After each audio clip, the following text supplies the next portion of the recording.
So we're now recording this, and I'll post this on the Moodle page when we get done. Here comes somebody else.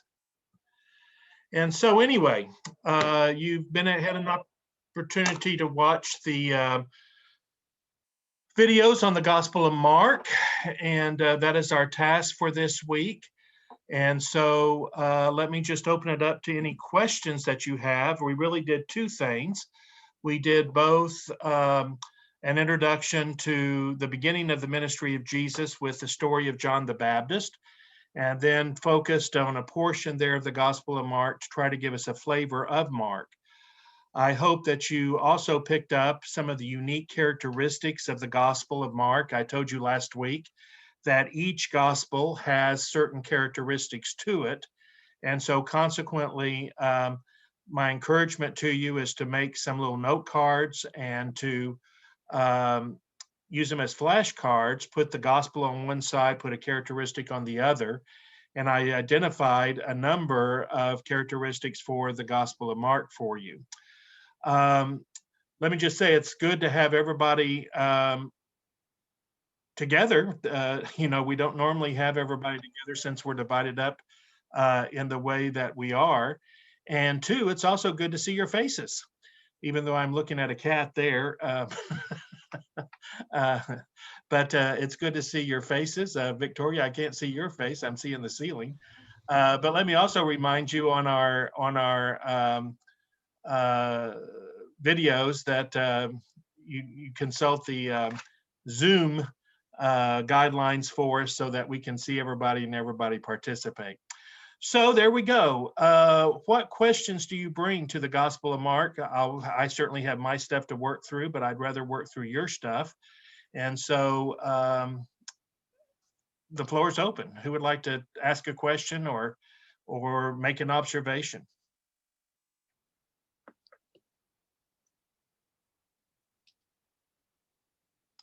Don't everybody speak at once.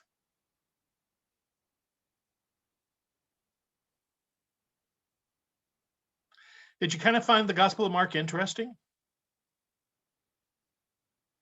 Have you had a chance to look at the videos? Do you recognize the backdrop?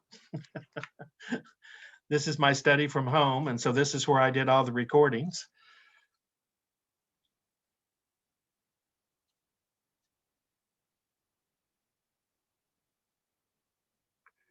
Nobody wants to talk, huh?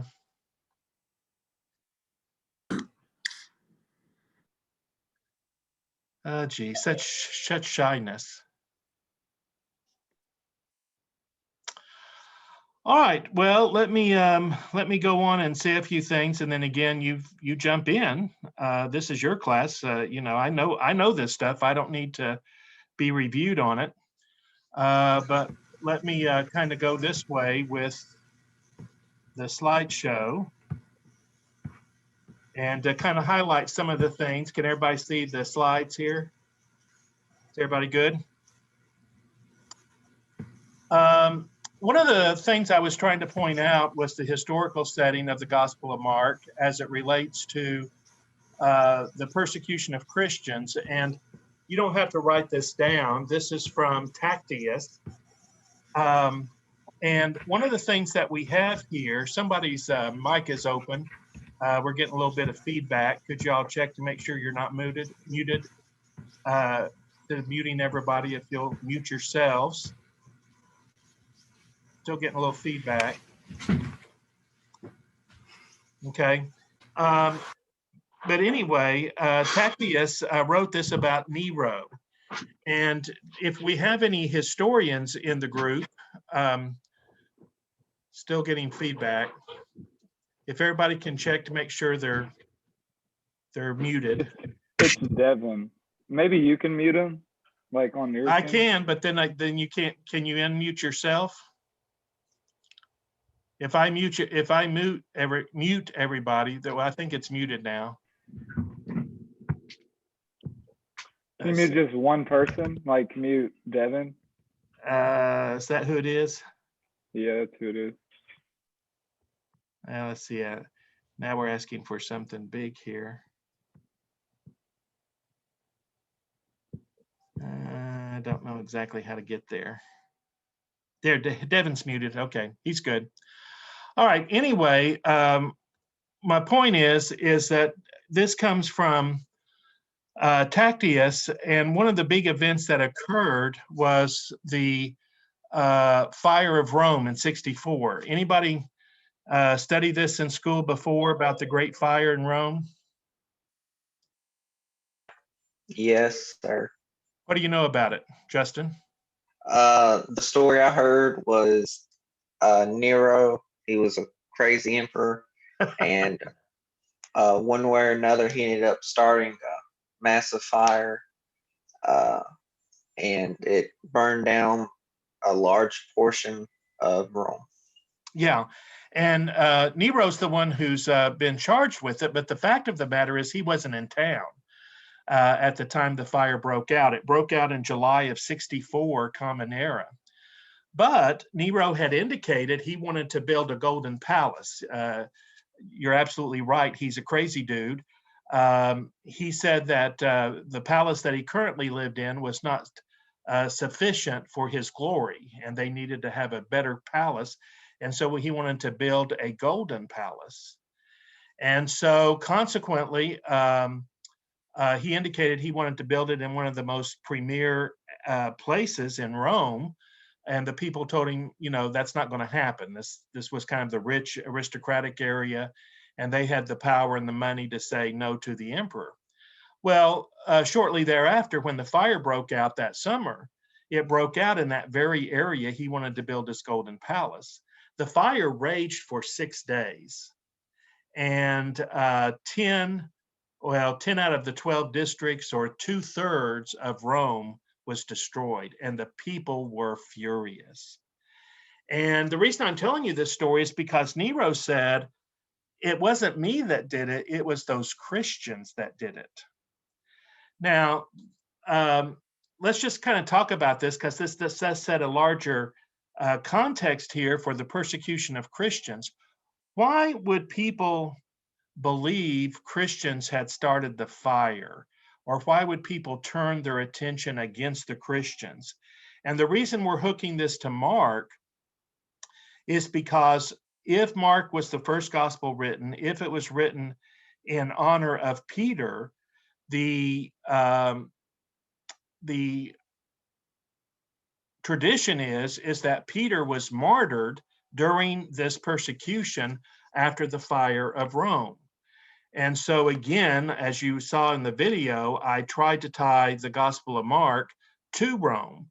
It is a Roman centurion who confesses that Jesus was the Messiah. So why is it that people would be against Christians? Anybody have any suggestions or any ideas here? Let's see if I can get out of this. I think Christians are kind of, at that time, super countercultural. Like, they were going against the grain, and they didn't abide by like a lot of the things that, well, they followed the rules, but they were just a lot different and had a lot of different viewpoints. Yeah, I think you're absolutely right, Caleb. And that's how we all act, isn't it? Somebody new comes into your school at high school, remember those days? If they were okay and, they seemed to be okay, you kind of accepted them in the group. But if they were the least little bit strange, we ostracize them. We push them away. And unless they're willing to convert and do what we do, then we want them to be gone. And so that's kind of a human nature kind of thing. Now, think about this for a moment. What did these Christians who had been good Romans, all of a sudden now they're following this other belief? How is their behavior changing that's causing people to have questions about them? Here we are talking about old Victor. Old Victor was great, and he'd come out and he'd go drink with us, and he'd go visit the ladies with us. And now Victor doesn't do that anymore because he's become part of those Christians. So, that's a change in behavior. What has gotten into good old Victor, And if Victor was meeting with the Christians, when did they meet? When did the early church meet?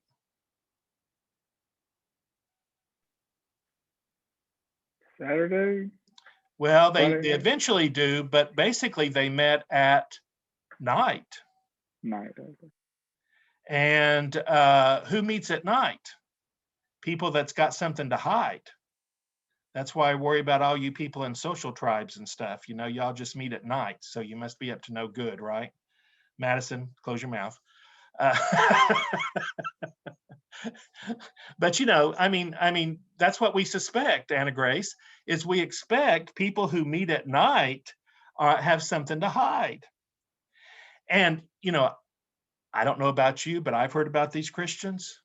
Not only do they meet at night, but they're cannibals. Now, where did they get that idea that they're cannibals? When Jesus is like, eat my flesh and drink my blood. Absolutely. So eat the flesh, drink the blood. And have you heard this one? They're incestuous. How were Christians incestuous in the popular mind? What they call each other? Brother and sister. Brother and sister, that's right. So, you know, he's married to his sister. I thought that was his wife. No. He calls her sister. He doesn't call her wife. He calls her sister. So you can see how that's kind of confusing. And this is a hard one to wrap our minds around. The Romans believed the early Christians were pagans. How in the world were they pagans? Because they didn't worship the same gods. They didn't worship the same gods. I mean, what's wrong with these Christians? They worship one God. Don't you know there's multitudes of gods? So the Christians in the Romans' mind were very narrow in their religious approach. And so they just, you know, they were just strange people. They have changed the behavior of our friends. They don't do the kind of stuff that we were doing. They are cannibals. They're living with brothers and sisters. They're just not good people to be around. They're causing people to be different. And so, sure, it fits. They caused the fire. And so here we have this persecution, and consequently then we have this issue related to the people from Nero's time were very easy to believe that indeed they may have had something to do with the fire. Well, let's talk a little bit about any other comment about that? Any other thought about that?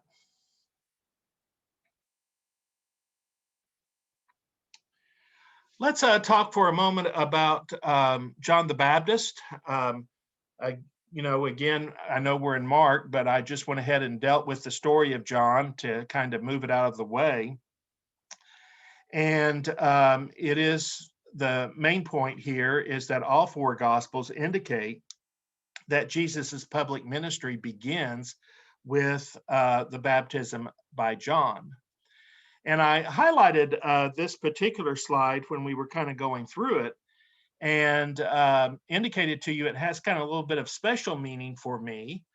And I don't know if you had a chance to look at that, but if you have your Bibles, if you'll turn over to Luke 3 for just a moment, or Luke 3, and look at that, you see exactly what's kind of happening here. Luke is John is one of those strange people. He's out there eating locust and honey.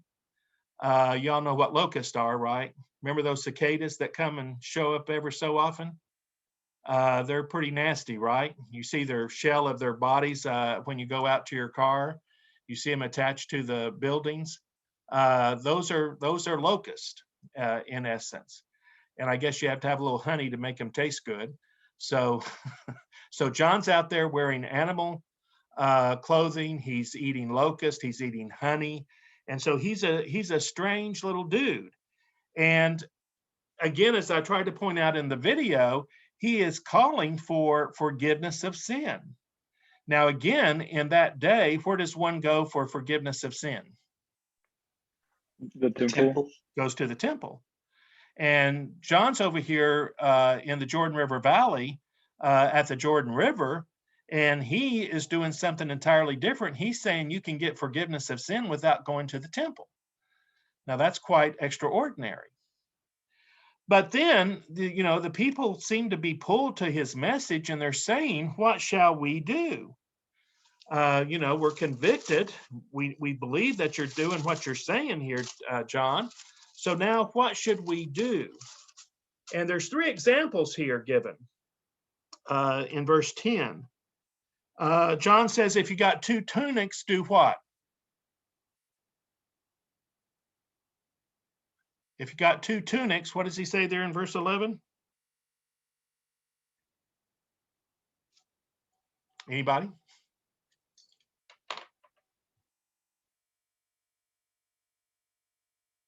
He says, share, right? If you got 2 tunics, share what you got.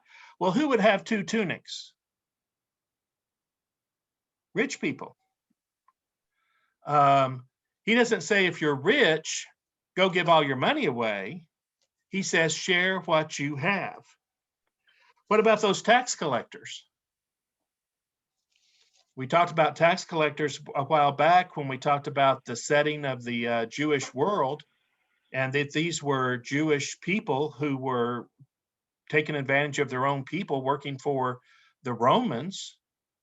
Does John say give up tax collecting? No. He says what? Don't take more than you should.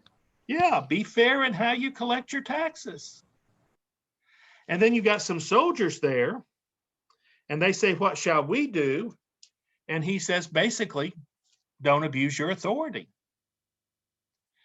Now, here's what I think, folks, and you all can certainly disagree with me here, but I don't know why you ended up coming to a Christian college, but this is what kind of motivates me to get up and teach this. I've been doing this now for 29 years, and I've kind of lost count, to tell you the truth, but you can just do the math. If I teach at least five classes a year of New Testament, I've taught this class over 120 times. Why do I keep doing it? Well, here's what I think. This is my personal opinion. I don't think God needs a whole lot more preachers or Bible teachers or youth ministers. I think God needs a whole lot of more people like you, whatever it is you're going to do, as nurses and physicians and attorneys and graphic designers and business owners and accountants and artists, coaches, whatever it is that God has called you to do, whatever you're trying to prepare for, you know what? You are going to come across more people than a preacher that need to hear a word from God. You're going to come across more people than a missionary would encounter that need to hear a word from God. And so it's my hope that by planting the seeds that we're planting of our story together and our work together in New Testament, that when the opportunity comes for you to share with other folk, that you'll have some resource there from which to share and make a difference in someone's life. And I think that's what John is saying here to these people. I think he is saying basically is you don't have to go to the seminary to serve God. You serve God in doing what you are doing. And so that's why it has special meaning for me in this regard, and what kind of gives me the enthusiasm to come and do this every semester with a whole new batch of students, because have no idea where you guys are going to end up. You have no idea where you're going to end up. But you go now as a graduate of Mississippi College who has had Old and New Testament. And at the very least, even if you don't run into people who need a word from God, as you get more involved in church with your families, the opportunity to teach, to serve, to work with youth, to use the knowledge that you have, you'd be much more willing to do that. Anybody want to respond to that, or say something back to me about that, or have a question?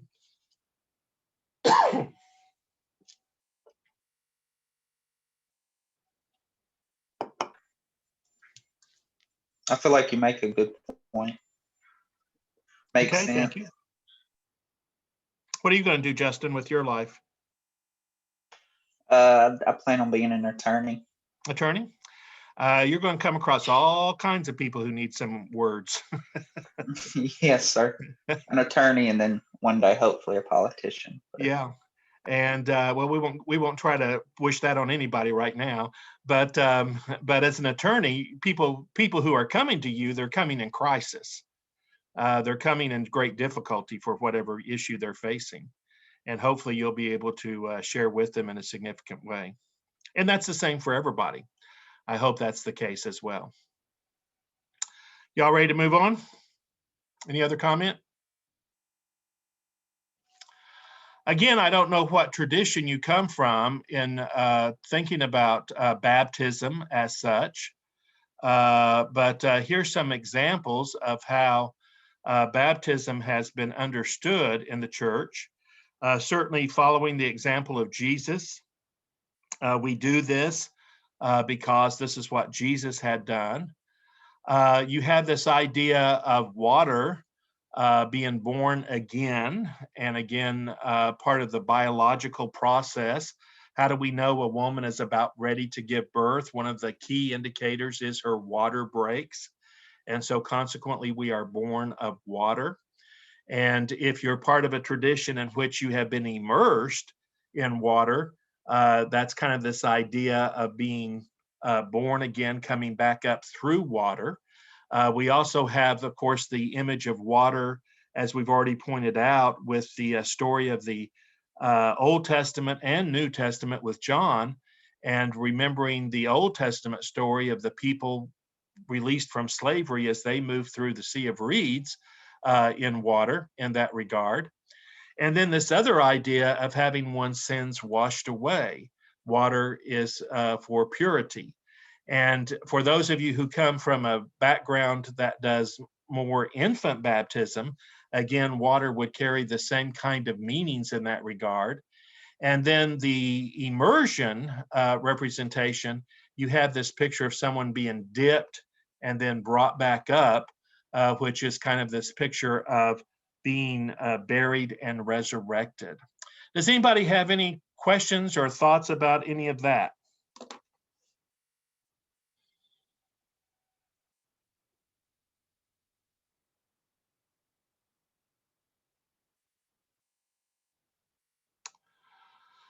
Okay.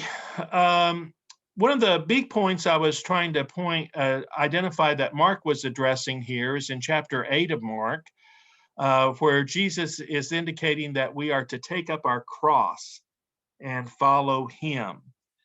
Has this troubled anybody? Has anybody had struggles in trying to understand what this is or what this means? My service club has a big emphasis on this, and like it's really like a great concept. It's super heavy. Like they always do like a thing towards the end. But yeah. And what is the emphasis there, Caleb? What is the point they're making? Like it's definitely not an easy thing. Like the cross, a lot of people wear like cross necklaces or cross t-shirts. Like it's like a beautiful, like, and it was a beautiful thing, but it's not like a cross was like a torture device during that time. It was, yeah. Exactly. And again, I'm not trying to put anybody down, and there's nothing wrong with this at all. But we've taken the cross and turned it into something ornamental, as a chain around our neck, or earrings, or a tattoo, or something on a t-shirt. And, we just don't think about really what the cross meant in that day. The cross was a symbol of execution. And so that's something to kind of keep in mind, just as we wouldn't wear a noose or a electric chair. Those are symbols of execution. We don't glorify those in our society today, but we're 2,000 years removed from the cross. Nobody gets crucified, and so it's taken on a different meaning, and that is fine. But what has happened is that's kind of caused us to blur exactly what Mark is saying here that Jesus is referring to. We often hear people say things like, well, you know, I've got arthritis. That's my cross. That's the cross I've got to bear. Or, you know, I've got a child that's not doing well, so that's my cross I've got to bear. Or, you know, my family is poor. This is the cross I have to bear. That has absolutely nothing to do with this particular passage. That's not what is being said here. The cross is not a burden. And one of the things I think that we need to understand is that what the cross represents is obedience. It means doing what God wants us to do, not doing what we want to do. And so that requires us to deny ourselves. You know, no doubt at 9 o'clock on a sleety, cold, wintry, gray morning, you would have loved to stay in bed and sleep. But, you know, you have to deny yourself. MC decrees that, you know, we're going to have classes virtually. And so you signed up for this. This is what you got to do. So you're being obedient. You wake up, you pull on a t-shirt, you get a cup of coffee, and you turn on the computer. You're being obedient. And so the cross becomes a symbol of obedience. And what we're seeking to do then is to commit ourselves to doing whatever it is that God has asked us to do. For Jesus, it was crucifixion. For us, I can almost guarantee it's not going to be crucifixion. But the question is, what is it that God is asking us to do? And again, I take you back to John 17. In that Garden of Gethsemane where Jesus is praying, he's praying, not my will, but your will. And so as we think about what it means to pick up our cross, what Mark is trying to help us understand is it's going to be unique for each and every individual. And your challenge and my challenge is to figure out what that is and how I can best become faithful and obedient in my discipleship of making Christ first, if I have made Christ first. And that's kind of an explanation of that in a nutshell. Questions or comments?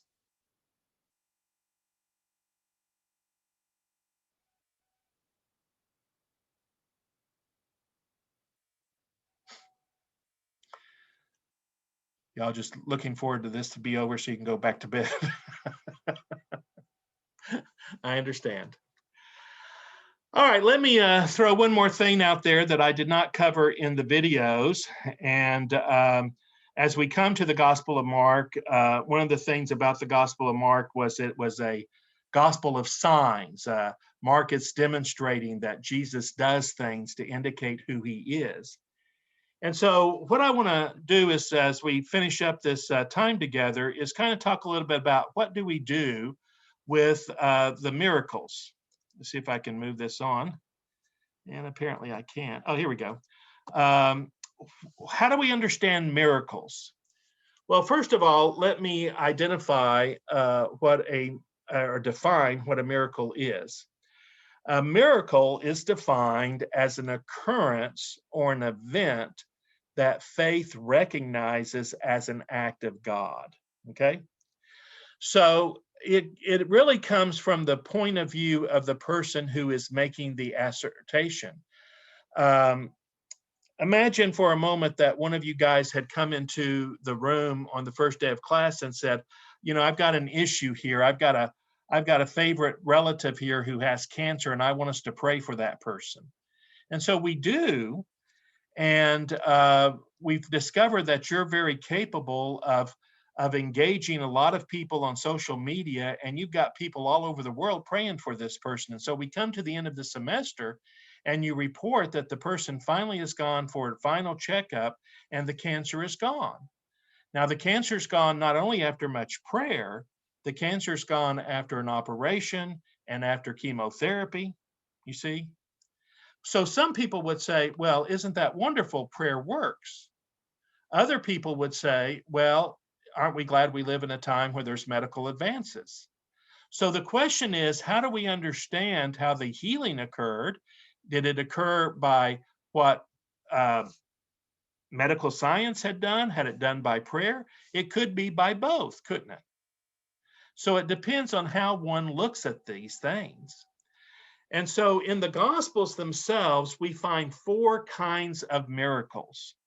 We find, and I've used the references here in the Gospel of Mark, we find miracles over disease, miracle over spirits, miracles over nature, and miracles over death. And any kind of miracle over death, I would identify is a resuscitation. I reserve the identification of a resurrection to Jesus. Jesus is the only one who is resurrected, because resurrection indicates one who is not, does not die again. Okay.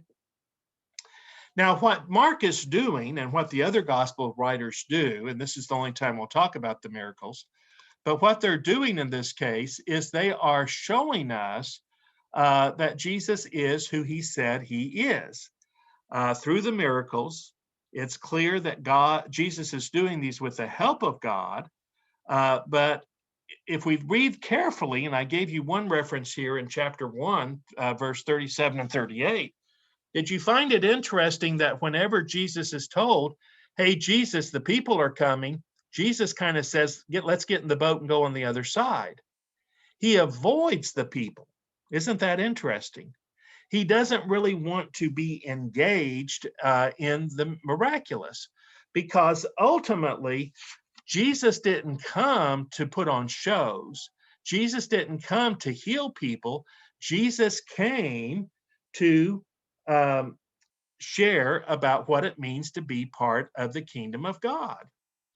But what we see is that the miracles then provide evidence of the kingdom of God's presence. Okay? Let me try to give you an example here. Let's assume everybody in class knew that this one student comes in dragging his foot. And we don't talk about it, but everybody notices it. And we know from personal conversation that this is a birth defect. Okay? Well, if I turn to the person and say, your sins are forgiven, you all would scratch your heads and think Johnson's gone off the deep side here. He thinks he can forgive sin. But if I can go over there and kneel down and take the foot in my hands, and then the person can get up and dance, and the foot has been healed, that is pretty amazing. Something has happened that doesn't normally happen. And so if I can do that, then just maybe I can do what you couldn't see, was forgive sin. Does that make some sense? So in some way, the miracles become an outward manifestation of an inward reality. They confirm that which you can see, and that gives you credence to believe that I can do what you can't see. And then when we look at situations, for example, in Mark 2 and Mark 5, when the people come to Jesus and they're healed, Jesus indicates it is their faith that has made them whole. So miracles become an outward manifestation of the inward reality. So, we would expect Jesus to be able to do miracles. He performs them. It demonstrates to who he is, and it is a sign of the presence of the kingdom of God. So he doesn't totally wrap his arms around doing miracles, but he doesn't avoid them either, because he is compassionate. What comments do you have, or what thoughts do you have on that? Does that make some sense to you? Go ahead, Yes, Justin. sir. I was just gonna say, like, because this kind of relates to it, sort of, is like I've always looked at it as people tend to try to take science and say that to disprove like the Bible, they'll go through miracles in the Bible. And I've Right. always looked at it as like science actually can, help prove the work and still go with the Bible. Like they're not, like you can have one and the other. You can't, so now I remember, that's just how I've always looked at it. Sure. So. Well, I have a son who went through medical school, and people would say, well, I only believe things that can be scientifically identified or explained. Well, I'm here to tell you, scientists don't know everything. I mean, they believe a lot of stuff in faith. We could talk about black holes. No one has really proved a black hole exists, but people, scientists, physicists, believe that black holes exist. But moving it more into the more issues related that we encounter, going back to my son, there's a lot of things that happen to people that medical science cannot explain why that person got well. They may have a theory, they may have an idea, but they don't know for sure. They don't know fully. They don't understand everything. And so even though you say I'm a scientific person and I only believe the stuff that I can prove in the laboratory, I'm here to tell you there's a lot of stuff that can't be proven in the laboratory, but yet the doctors and the scientists and others, they say, well, this is reality. This is what happened. So again, go back to my definition. What is a miracle? It is an occurrence or an event that faith recognizes as an act of God. And if you go back to the beginning of the semester when I was suggesting what is the Bible, I suggested that the Bible is a book that guides us in our faith. So again, I'm not here to defend, explain, help you kind of figure out if miracles are real or not. It is something that you have to kind of come to a decision on your own based on the evidence. But again, I would simply suggest that one of the things that we see is if Jesus truly was the Son of God, then we expect him to be able to do things that cannot easily be explained. And so there's that. What other thoughts or comments do you have about miracles?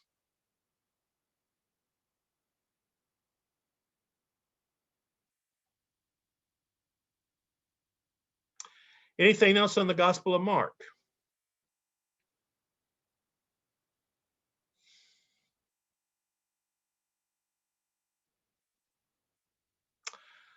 All right. What do you think the chances of us being back in class on Wednesday? Any fortune tellers here? I think Doesn't about look 50, great. yeah, 50-50 probably, because it's not going to cool off. I mean, it's not going to warm up. It's not. I don't think very it's going to much. warm up either. It's supposed to rain. Yeah, and the Yeah. temperatures until the temperatures get up 32. Well, my original plan, as you know from the email, is that I thought we could just have us come in groups on Wednesday and take the quiz and be done with it. So, I was going to do it in 15-minute increments. If it doesn't happen on Wednesday, if we don't have school on Wednesday, I'm certainly open to doing it on Friday. So we can do 15-minute increments in Friday. So if you're the Monday class, come at 9. If you're the Wednesday class, come at 9:15. If you're the Friday class, come at 9:30. And so you'll have plenty of time there to take the quiz. And if you need to make up a quiz, we can do it at that time as well. I'll send out an email irregardless. And again, if you're in a situation, if you're at home, if you're in a place that you can't get out, don't worry about it. We'll make up the quiz next week sometime, okay? So let me just encourage you to continue to watch the videos. If you haven't had a chance to finish up the Mark videos, go ahead and do that. go ahead and begin working on the videos for this week because we don't want you to get behind, but we'll just worry about the quiz when it's time to worry about the quiz. So we'll kind of look at Wednesday, see what the situation is there. If we don't have class on Wednesday, we'll try to do the quiz on Friday. If you can't make it, don't worry about it. Don't push yourself and put yourself in danger to try to come to class just to take a quiz. Is that clear for everybody? Everybody good with all that? Is there anything that I can help you with? Is there anything that we need to talk about as a class? This is one of the few times that we're all together. Is there anything that I can help you with as we think about the semester, the quizzes, the structure, anything there?